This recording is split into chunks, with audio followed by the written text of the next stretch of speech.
Hello, guys. So we are going to be having a quick video to talk about just what recently transpired in the last 24 hours with Binance.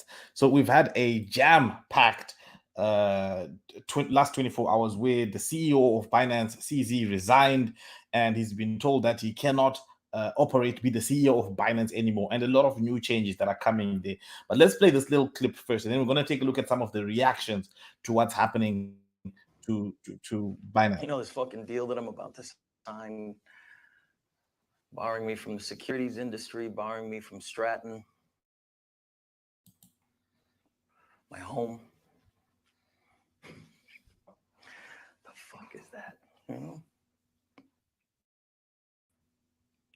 You know what?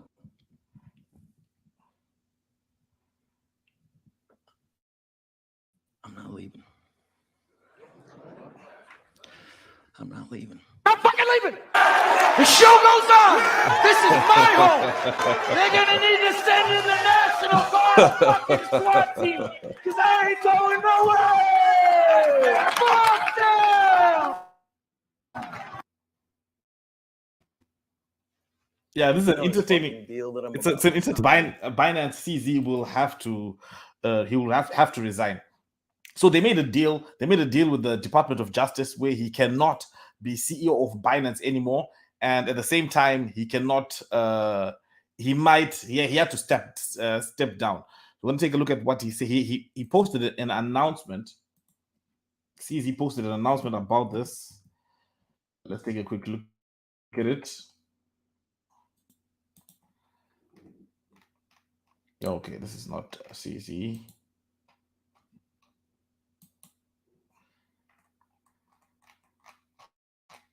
And people are making fun of this post, right? We'll try and keep 2023 simple. Spend more time on less things, do's and don'ts. Education, 1. 2, compliance, product and service. Ignore FUD, fake news, attacks. 4, right? 4, people are making fun of 4 a lot because it seems that the sum of the FUD was justified. Right, so let's look at what CZ says. Today, I stepped down as as CEO of Binance. Admittedly, it was not easy to let go emotionally. I can imagine how hard it was. I mean, he started Binance himself. He did the ICO and he built out this to become one of the biggest companies in crypto, the biggest company in crypto, one of the biggest finance companies in the world. But I know it is the right thing to do. I made mistakes and I must take responsibility. This is the best for our community, for Binance, and for myself. Binance is no longer a baby. It is time for me to let it walk and run. I know Binance will continue to grow, excel with the deep bench it has. I'm pleased to announce that Richard Tang is our former head of global regional markets, is a new CEO, and then is highly qualified. Then talks about his history before joining Binance, and then with Richard at the helm, with Richard and the entire team, I'm confident that the best days are ahead of Binance. Now, here's the thing, right? The thing with Binance right now is that they are doing this deal where they have to pay about $4.3 billion in fines, and they've got a new CEO. And one of the things that they have to do is that they have to let the US government has to monitor everything that Binance is doing. I think that this definitely changes the structure of what Binance is, because Binance has been a for the most part a crypto company, right? We can love them or hate them, but they do have some of the values that they have are really crypto values. And again, he's saying that it is growing. They have to grow to the next level, but this next level is clearly will not be the same as it was before, because now they have to be much more professional, do things in a more in a way that is more, I mean, essentially you could think of it as the US government is somewhat running it, right? Because if you look at how things have always transpired in Binance under CZ's leadership, whenever there's problems, there's always, it's like these businesses in crypto are not just businesses. They're like businesses, but they're like community run businesses. It's almost like they run like what we'd have with, like, let's say, the local bakery and all that stuff in a tight-knit community where people kind of help each other out. Because when you hear of a hack, you hear these companies supporting each other. You hear them sometimes sometimes supporting the community and sometimes stomaching some of those losses. I don't think that will be the case. And another thing to think about is that $4 billion, this is a huge fine that they have to pay here. A huge fine. I mean, if they have to pay $4 billion, how much do they really make, right? I mean, $4 billion is like a small country's GDP, right? And how much do they really make for them to be able to sustainably pay that? And this is something that I think we ought to think about. That I mean, some of these attacks with crypto companies are really something, because like recently Kraken settled with the SEC for $30 million, and now they're being sued again, so they might have to pay another big fine again. So if these businesses are constantly paying more money, then at the end of the day, what's really left? Because at the end of the day, the person who really pays that money are the customers. They have to find ways to actually squeeze more value out of the customers in order to sustain all these fines, right? As a shareholder, former CEO with historical knowledge of our company, I will remain available to the team to consult as needed, consistent with the framework set out with US agency resolutions, right? So he's not allowed to be CEO, but I think he's allowed to kind of hand over and do something. But the good thing, though, about his settlement, though, is the fact that he can still run a crypto company. He's not been banned from doing that. He's been banned from Binance, but he can still start up a new company. Now he does say, let's go further. What's next for me? I will take a break first. I will not, I will have I haven't had a single real day off break for the last 6.5 years. After that, my current thinking is I will probably do some passive investing, being a minority token shareholder in startups in the area of blockchain, Web3, DeFi, AI, biotech. I am happy that I will finally have some more time looking at DeFi. I can't see myself being CEO driving a startup again. Definitely not. But I mean, if he's built $1 billion company, right? Would you really want to do that again? And it's not the same.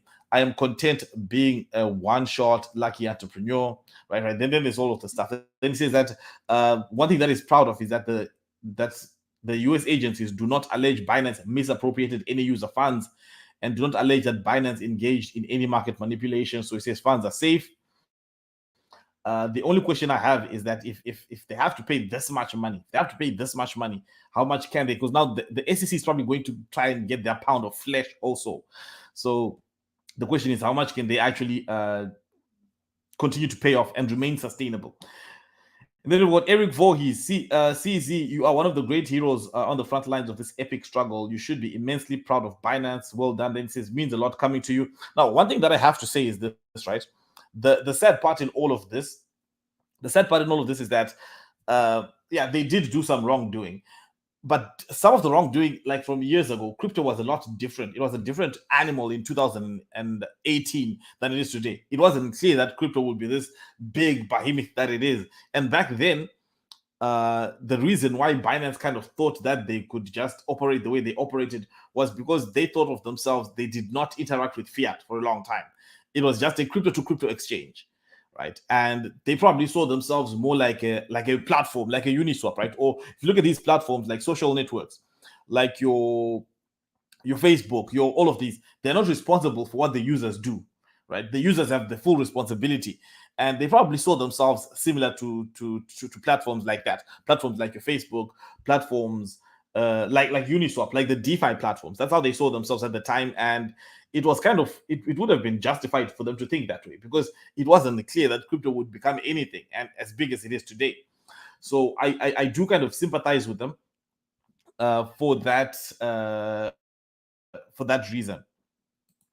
Now let's go. I think another interesting tweet that I saw was from, and Richard had some interesting tweets. We'll take a look at Brian Armstrong, and then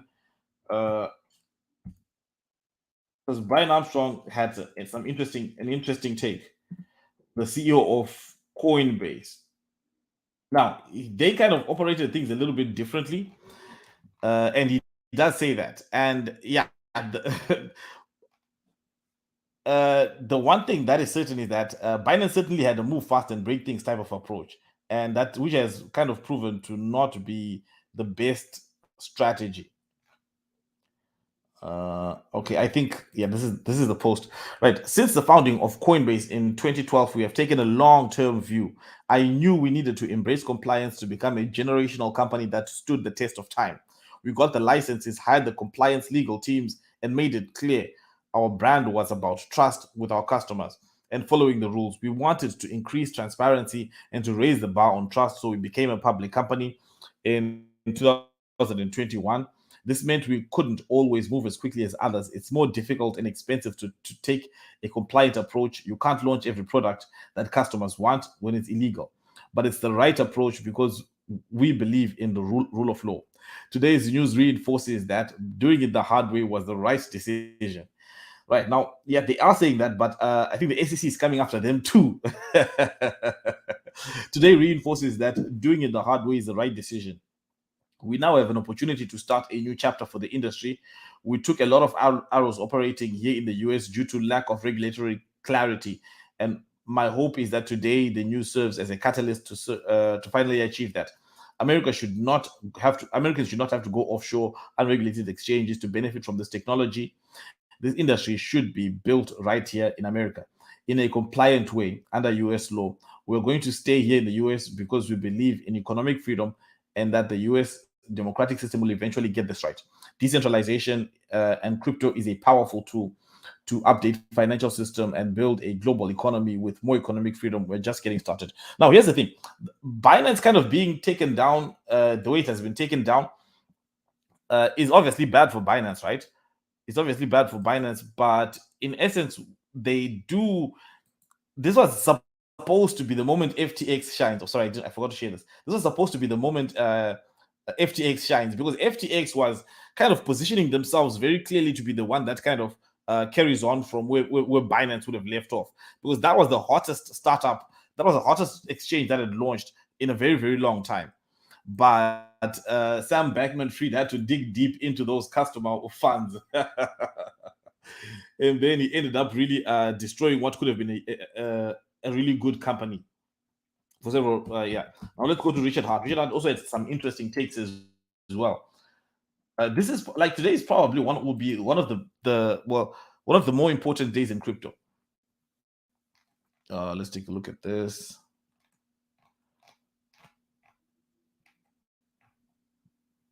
Okay, apparently Binance will step down. He posted this before the news broke. It said the list of people who are in jail or bankrupt, like Richard Hart, who didn't like Richard Hart or the things he founded, is really long. I guess real cryptocurrency, where you know the 12 words and you are the network yourself, was right and they were wrong. SPF, Mashinsky, Shuzu, yeah, all of these. Then we have this. In the Hex Pulse chain, Pulse X, you are the network. There is no middleman. It's open source. You can choose to run the code or not. That's decentralization and innovation.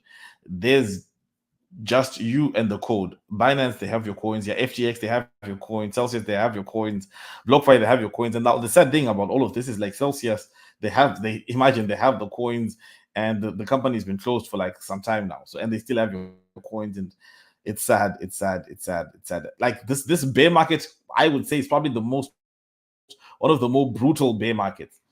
Now there is some talk that all of this is all coming together as we get closer to a Bitcoin ETF, right? That's the end game for now. Now that we have this kind of regulations coming into place, now that we have all the stuff that's happening, it's being seen as like the cleaning up of the industry, and which will result in having a Bitcoin ETF soon, which will probably be good for price appreciation over time. But yeah, at this point, look, an ETF will come, but at this point, that's all speculation. We'll take a look at the price shortly. All right, let's just take a look at this to see what impact it has on the price. But what a day, guys! What a day!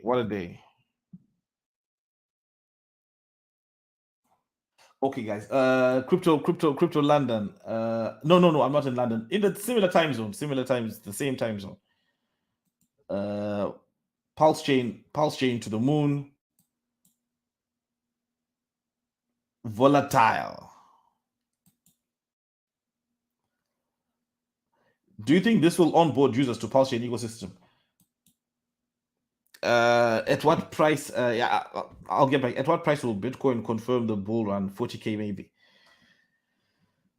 Yeah, will this bring more users to Pulse chain? I think, like all of this stuff, all the stuff that's happened, and all the other stuff that has happened, definitely outlines the value of decentralized, real DeFi, real decentralized finance, real DeFi tools. It really puts more value on that. But one thing we also have to admit that there is a use case for centralized exchanges as well. There's definitely a use case for that, and I don't think that use case doesn't go away. So both things are true. It definitely does drive people more towards DeFi, but we also still do need those centralized players. Now, the price action here has not been as strong as we would have expected. We'd have expected a big dip, but it shows that the market is kind of coming up strong now, because Bitcoin is sitting at 36,000, right? This is not a big difference from where it was. Now, unless we see further dip in the next few days, but it seems like the market is just taking this one on the chin. They're not really making it out to be a big deal. Let's take a look at Pulse Chain, see what's going on with Pulse Chain, the price of Pulse and Pulse X. So we see, yeah, Pulse has seen a dip, and for the past few, it seems to be kind of on going down for a few days now, because now we're sitting at 5.6. So yeah, this is kind of, it has dipped. Pulse has dipped. Let's just take a look at. So if you just get back to Twitter, take a look at a few other tweets and call it a day. Like, this is just a quick short video, guys, just a quick update, because this is like a I think it's an important day in crypto. So yeah, I want to see, yeah, Somi. Let's take a look at what Somi had, an interesting tweet as well.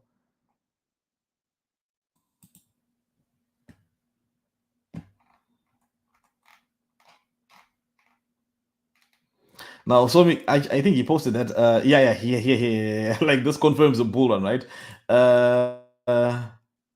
Interesting thing, like, so former BitMEX CEO Arthur Hayes, this is where he was. They had to pay 100 million, I think, in fines, and he had 2 years. He was sentenced to 2 years, but then he did 6 months, and then he in house arrest, and then another 6 months. And the other time, I think he did in Singapore. So this was where he had these issues, and then so maybe this confirms the bull run. You see this big upside from there to there, and from there to God knows where. But yeah, now the one thing that we've got to understand is that, oh, sorry, I did not share the screen. Oh my God. Yeah.